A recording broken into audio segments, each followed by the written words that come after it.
1 cup পরিমাণ মুগ ডাল একটু হালকা ভেজে নিচ্ছি, নেড়েচেড়ে ভেজে নিচ্ছি।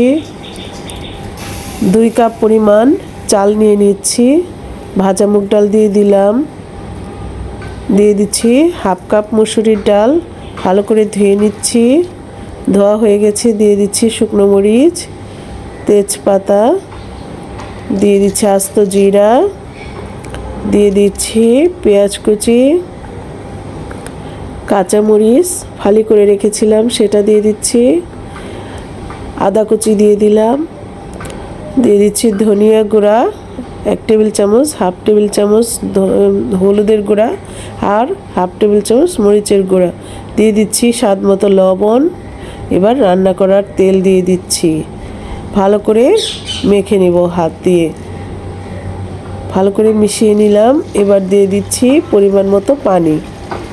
খুব ঝরঝরা খিচুড়ি করব, সেজন্য পানিটা বুঝে শুনে দিব। দিয়ে দিলাম। দেখতে পাচ্ছেন প্রায় হয়ে গিয়েছে। এই তো এখন দমে রেখে দিব। হয়ে গিয়েছে। এখন প্লেটে সার্ভ করে নিচ্ছি। হয়ে গেছে গরম গরম মজাদার খিচুড়ি রেসিপি।